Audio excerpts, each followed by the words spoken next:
Hi everyone.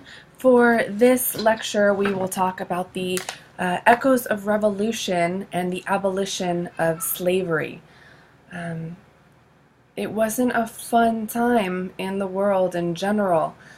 The revolutions caused havoc, a lot of violence, a lot of bloodshed, and when all was said and done, there were words, languages that were being used to discuss abolishing slavery. And many people resisted the idea of abolishing slavery for many reasons. But eventually, after a long time, hundreds of years, slavery was officially abolished in the early to mid 19th century, the 1830s. And in some parts of the world, starting in England, and then it wasn't until 1865 with the American Civil War that slavery was abolished in America. So we're going to go ahead and talk about all of this. Well, Christian religious moralism kind of led the way for the abolition of slavery. And it started with Protestants and Quakers who kind of had a pious moral opposition to slavery. It's interesting to think that this came up over time and it wasn't something that had been promoted forever, and only in the later part of the slavery institution did the idea of Christian moralism come into play. But they publicized the evils of slavery, and they published memoirs by former slaves. Frederick Douglass is one example. He's one of our primary sources for this unit, Unit 5. And Olaudah Equiano is another, and we read his story in a previous unit. If you look at female examples of memoirs, they were really, really powerful. They discuss challenges that really only women face, including rape, though many men are raped, but women, when they are raped, sometimes they can get pregnant, and that meant that their children were slaves, and their children could be sold from out under them, or abused in front of them, or they could be abused in front of their children. And of course, there were other kinds of physical and psychological abuses. There were also new economic structures, namely efficient free labor capitalism. Free labor as in not unfree labor, not slave labor. And the ideas of industrialization, along with the new capitalist system of production, it increasingly emphasized the use of free labor for wages set in a labor market. And this made unfree labor of slavery look backwards and inefficient. So when we're talking about money here, in many ways it was smart, economically speaking, to free slaves and to pay people to work. Part of that is because if someone is a slave, you have to take care of them, provide housing and food and clothing. As minuscule and horrible as most of that was, it was still a cost that many owners had to provide for their people. And then, of course, there was Haiti and other slave revolts. Haiti was the only successful revolt that ended in an ending of slavery in Haiti. But this inspired other rebellions across the Atlantic basin, and this made the continued maintenance of plantations much more difficult. This was really frightening to slave owners, and it was costly in time, energy, weaponry, and money. I have to say, if I was a slave owner at this time, heavens forbid, and I saw slave insurrections happening across the globe, I would freak out to the point where I would sleep with my gun and either end up just freeing slaves out of fear or killing everybody or something. I don't know. I would snap at the idea of my slaves rising up against me. If I was a plantation owner, chances are, especially a big plantation owner, there would be way more of them than of me. So that was just a really intense time for people. And of course, any minor insurrection by any slave ended up being punished much more severely after these revolts because these owners were so scared of everything that they wanted to show everyone who was boss and what would happen in case anyone were to revolt. Lastly, or not lastly, but the British were the ones who led the abolishment of slavery. And interestingly, they abolished the slave trade in 1807. And this meant that people could no longer purchase or sell slaves. However, there were still plenty of slaves. And what did this lead to? If I was a slave owner and I wasn't allowed to purchase any slaves, but I still wanted more slaves, I would breed my slaves, meaning I would have the women get pregnant and have more children to make me more slaves, like we do with cows. And that's literally what happened. It wasn't for another almost 30 years that slaves were emancipated, freed in England, in Britain, in the British territories. And it didn't happen till much later in the United States, another 30 plus years. Just a few images.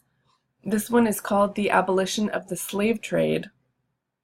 And on the very bottom it says, or the inhumanity of dealers of human flesh exemplified in Captain Kimber's treatment of a young Negro girl of 15 for her virgin modesty. Now, what this depicts is the cruelty of the slave trade. So it's clear, though, here that you have sympathy for this poor young woman in the center who's being strung upside down by her ankle. She is dressed not fully, and she's pretty immodest at this point because of what they're doing to her. And it's humiliating and probably extremely painful. This guy here is smiling a very wicked-looking smile. He's holding a whip. There are lots of other whips and other tools down here of torture. And this guy says right here, "Damn me, if I like it, I have a good mind to let go," meaning to drop her, which would also be extremely painful. This was definitely created by an abolitionist, someone who saw slavery as a horrible institution and wanted to get rid of it. Another image, it's titled "Barbarous Mode of Punishing a Slave with a Paddle." And of course you see this is a public punishing with the people back here who are sad, and there's nothing they can do to help this poor naked man who's tied in a very unpleasant way and who's going to be paddled, and chances are it's not just his bottom who's going to get hit. Other parts of him will get hit. It's humiliating and extremely painful. Again, this image, if you see it and you don't have any emotions or sympathy for this poor man here, then heavens help you. But this was made by an abolitionist who sought to cause feelings in people to make them realize how horrible of an institution slavery was. This is a wood block print, and it would be really easy to make copies of this image. And even if people could not read, which the majority of people could not at this time, they still would be able to read this image based on what they're seeing. Another image here. People being punished publicly in very painful and humiliating ways. My eye was drawn at first to this poor kid who was pleading for this evil-looking man to stop hitting whoever this is here. And these kids are trying to protect their dad, and these people are sad watching this poor man be whipped. He's tied, this guy's hung. They're just horrible images of torture that these people, abolitionists, are publicizing and spreading to show the cruelty that the slave trade brings, that slavery brings. In the United States, there was such resistance to the abolition of slavery that America went to war in our Civil War that lasted 4 years and it was the northern states versus the southern states, and it was horribly bloody and extremely destructive. This is an image from post-war Louisiana, and buildings are just torn apart, burnt down, and people have to rebuild. Really upsetting to the world, especially in America. After the Civil War, between 3.5 and 4 million people who were slaves were freed. And this led to what was called the Reconstruction era from 1865 till 1877, just a little over a decade. And black people at this time, for the first time in American history, had the right to vote and to hold political office. They could become representatives of government, and they did in really big numbers. They also gained the right to buy property, meaning they could buy a piece of land if they had any money, and they could work it themselves and take care of themselves and their families. No longer could husbands and wives be ripped apart or children sold. They could buy their own property and work their own land and have a business for themselves. And they also had the right to go to school. Now, there is a difference between having a right and having the ability to do all of these things, but there was a newfound freedom for a lot of people and a lot of hope during this Reconstruction era. And people called radical Republicans were the ones to support these slaves, freed peoples, and to help them. Some a few interesting images here. More than 2,000 black citizens gained political office in the Reconstruction era South. There was a senator, this guy was the first senator, and other representatives in the House and local government. I think this image is really interesting. There are black people who were voted into the South Carolina legislature in 1868, 3 years after the end of the Civil War. How incredible is this? One black politician said, "Now is our time." On the contrary, a Northern reporter, and remember the North side is the Union side, they had the abolitionists, for the most part. They were the ones who wanted to end slavery. And a Northern reporter said, "This is a spectacle of society suddenly turned upside down." So this Northern reporter, who perhaps wanted to end slavery, still saw the idea of black people in government office as a spectacle of society turned upside down. This is backwards. This is not right, according to a Northern reporter. How interesting.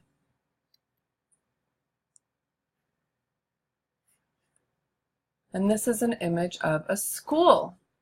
The Freedmen's Bureau that was established by the government, with the help of Northern missionary societies, provided schools to freed people. Most schools had one teacher that taught grades 1 through 8. And notice how well equipped this school is. There are a couple of books. The kids don't have shoes. There are no desks. There are just some benches made out of logs. And you've got youngins all the way through probably, I don't know how old these kids are, but these look like, I don't know, 7-year-olds maybe, and these maybe look like, I don't know how old, 12-year-olds, all in one classroom with one teacher. What a way to study. And you bet these kids were probably studying as much as they could to learn as much as possible so that they could improve their lives and that of their families.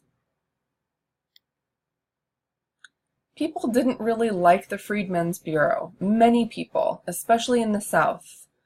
This is an image from a newspaper, and it's basically making fun of the Freedmen's Bureau and saying it's an agency to keep Negro in idleness, meaning in laziness at the expense of the white man. This was vetoed by the president, but Congress made it a law, And so if you support Congress, you support the Negro, heavens forbid. If you sustain the president, you protect the white man, which of course is the goal here. What an amazing image to show these poor, hard-working white men here paying for this big, black, lazy man to sit here and do nothing. What an interesting image. What happened was the end of the Reconstruction era and black codes that were established to, quote-unquote, keep them in their place. And it worked.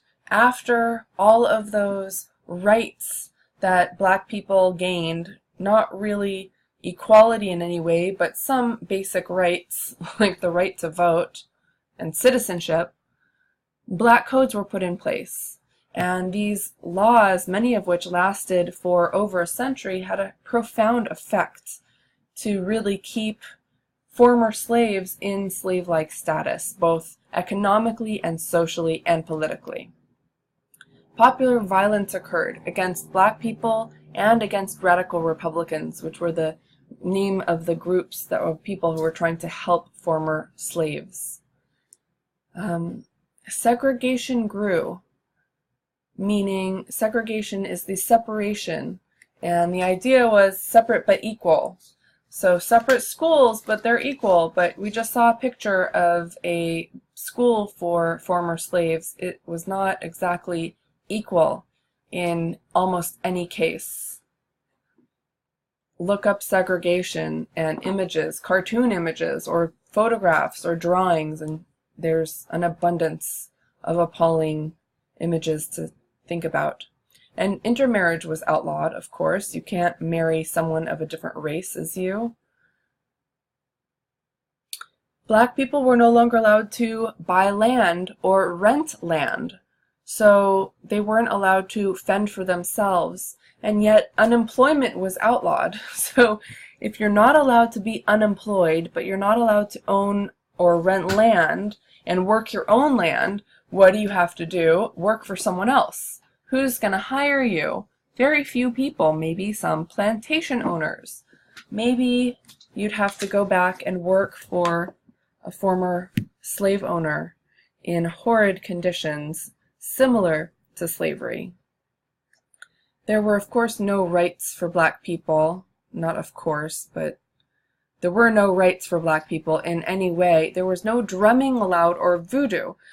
Drumming or singing became really scary to hear for white people because it sounded like perhaps they were going to incite an insurrection of some sort. Voodoo is a practice or practices, spiritual practices that stemmed from African traditions that were brought over with people who were stolen from Africa.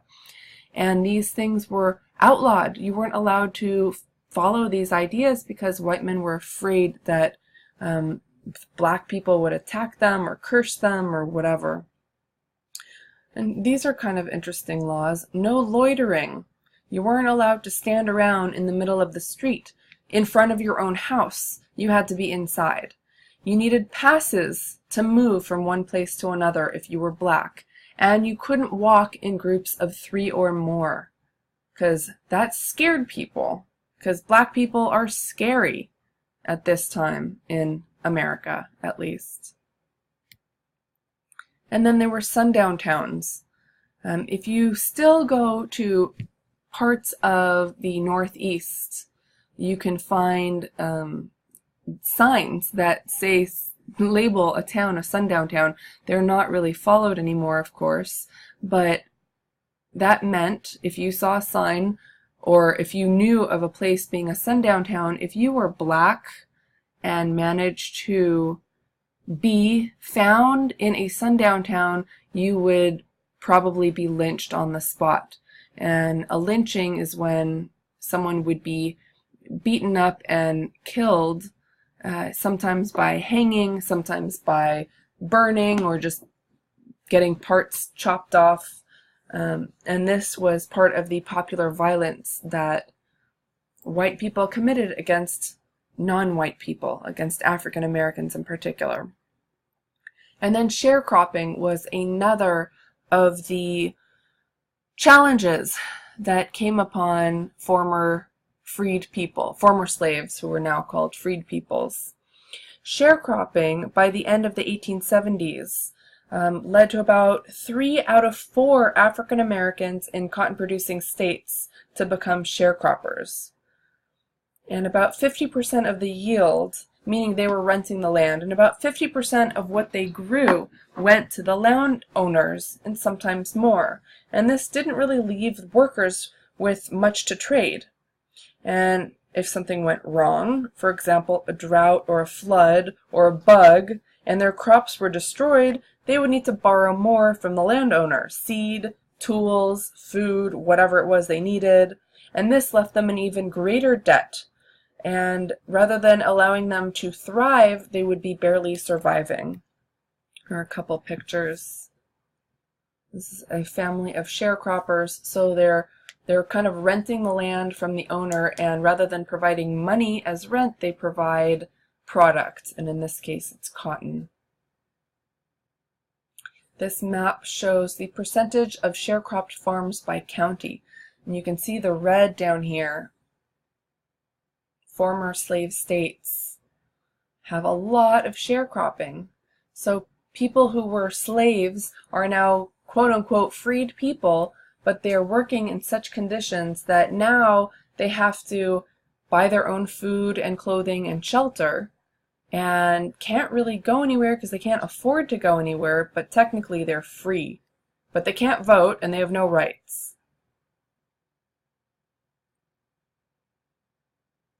This image was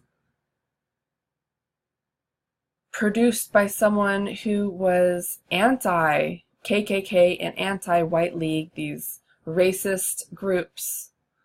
You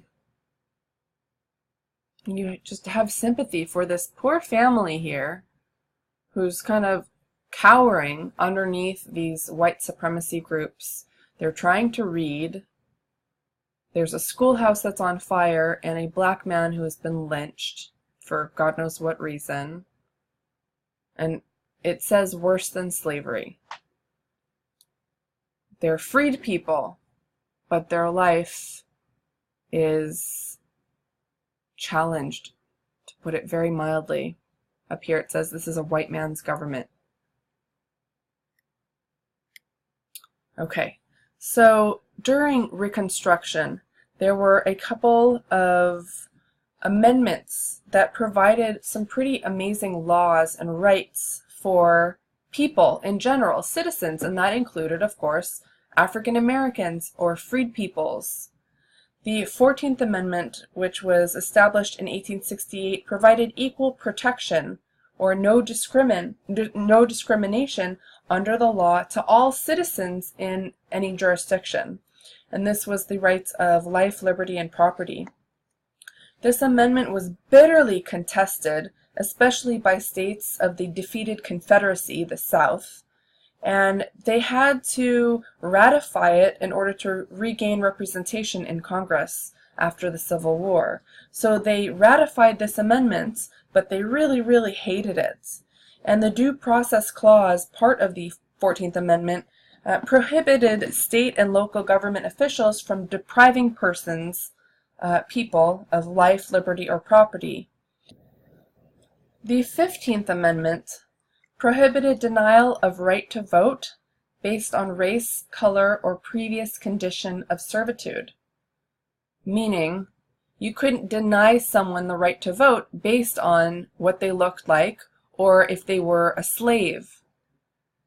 Now, from 1890 till 1910, most black voters in the South were effectively disenfranchised by this ability for states to incorporate obstacles such as poll taxes and discriminatory literacy tests.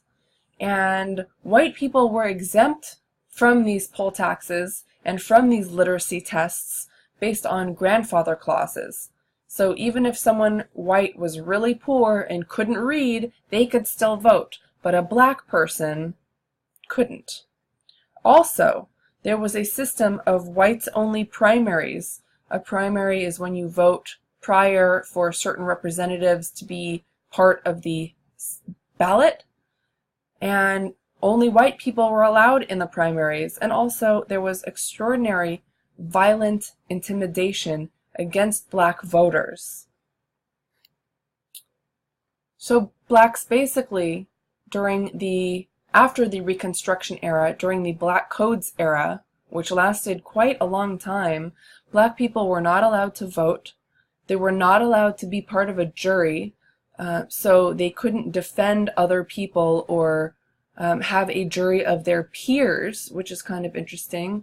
An important part of being an American is the fact that if you are accused of something, you can have a trial by a jury of peers, other black people, and here that wasn't possible.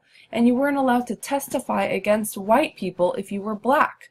So if you're a young black girl who's raped, you can't say anything against anyone black. If you're a young black man who is beaten up by a group of white men, you can't testify against them because you're black.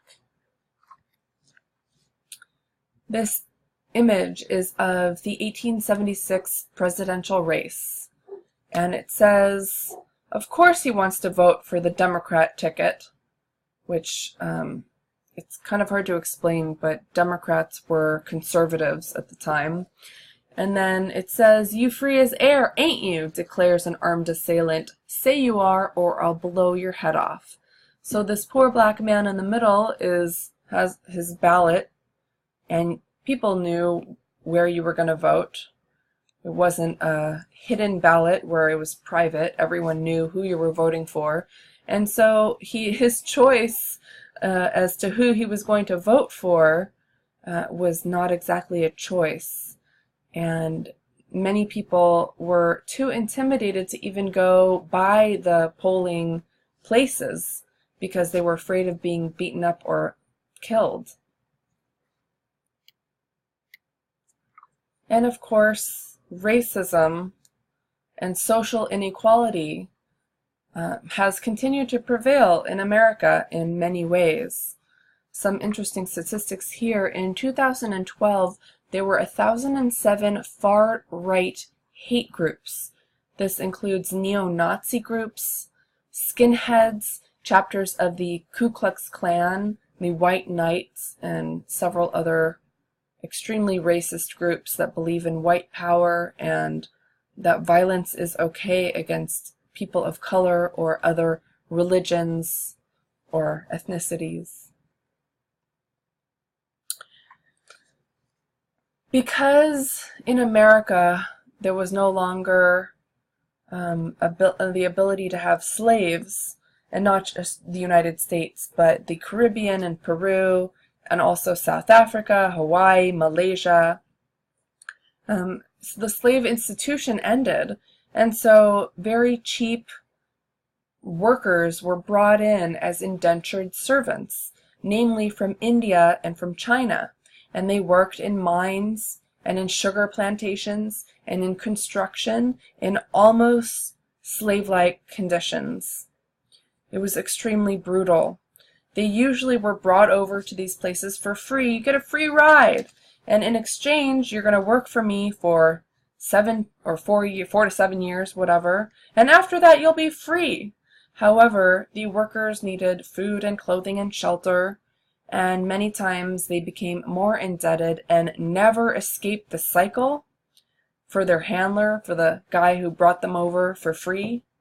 And some were able to escape that indentured servitude status, but it took much longer than that 4 to 7 year agreement period. In Russia, peasants got land for the first time, but they needed to pay for it, and this kept them extremely impoverished and in debt and lacking political rights, because you needed to own land to have real political rights. In Africa, with the end of the export slave trade, slavery grew within to work on plantations. Europeans saw this as evil all of a sudden, and therefore they decided to emancipate slaves via conquest and colonization. Europeans needed to control Africa to free slaves. What a sad joke, to say the least. With the collapse of slave importing market in West and East Africa, the prices of slaves dropped, and they became more commonly used to produce crops for export in Africa. So Europeans came to colonize the continent of Africa.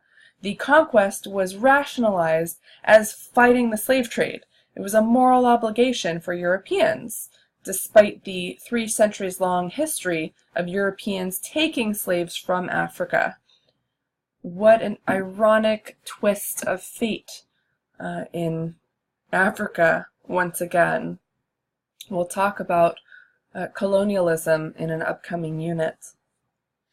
And then in Islam, in the Islamic world, mainly in the Middle East, it wasn't until the 20th century that people gained emancipation, freedom, and that was mainly due to international pressure.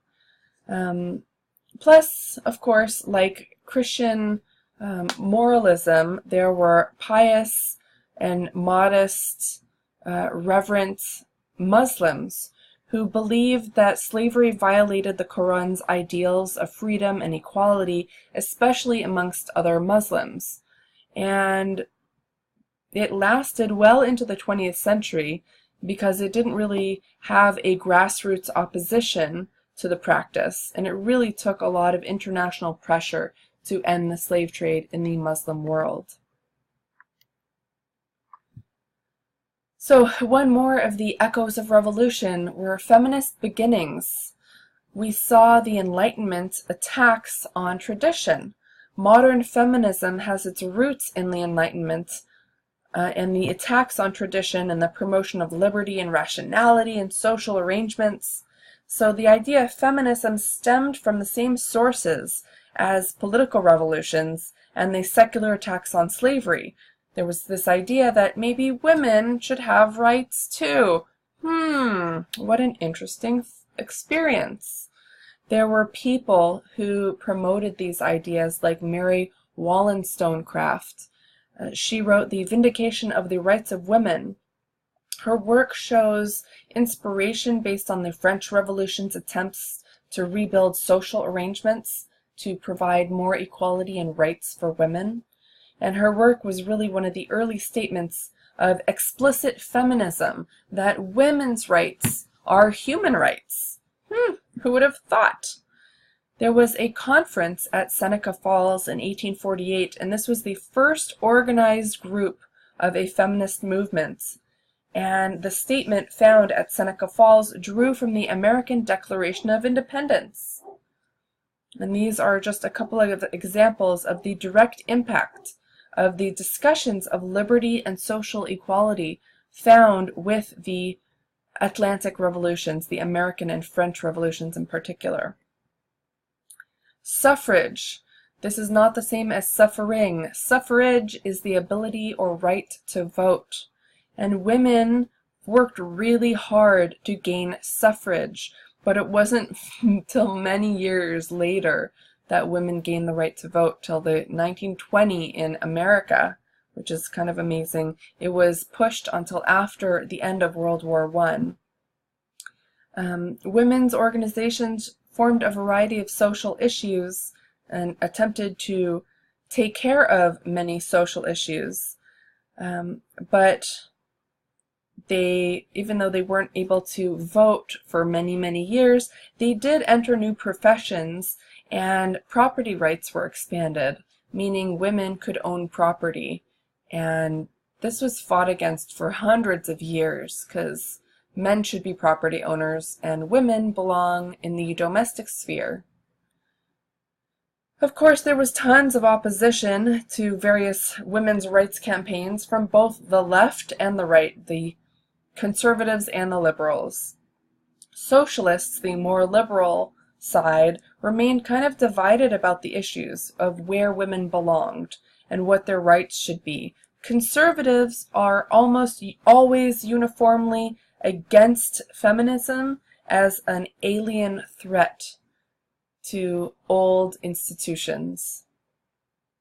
And there were transatlantic and global feminism movements as well. The movements were strongest in Western Europe and the United States, but lots of other activists and intellectuals started to take on the idea of feminist rights as human rights. The idea of nation was a new idea. Individuals belonging to a nation rather than to a village or a religion or a kingdom was a relatively new idea in human history.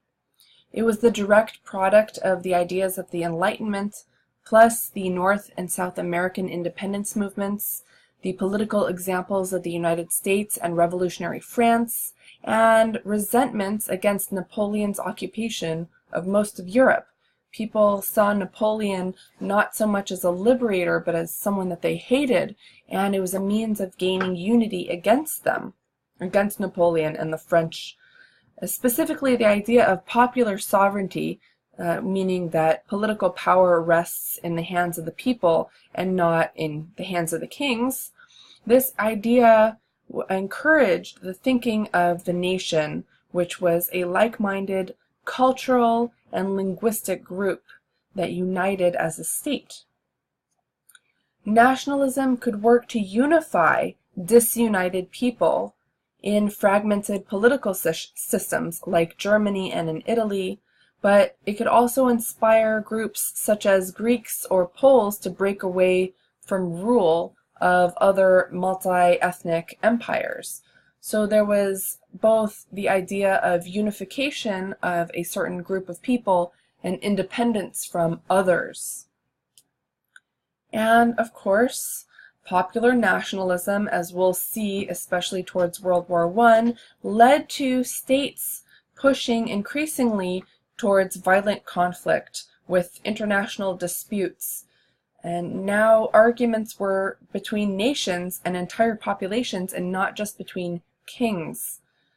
The World War I, First World War, was a product of this, a very bloody product. Nationalism required defining who was part of a nation and who was outside of a nation.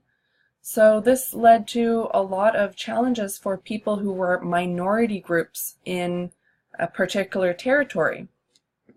And it forced people to become part of a new cultural identity, like the Russian Empire. And Finns and Ukrainians were forced to use the Russian language, or people were excluded and made them very vulnerable, as seen in anti-Semitic politics of Germany. And this will end up influencing people well into the 20th century. And World War II was based around this idea of nationalism. And importantly, nationalism was used to build movements to fight imperialism, in particular in India and in China. Okay, this concludes Unit 5. I hope you enjoyed learning.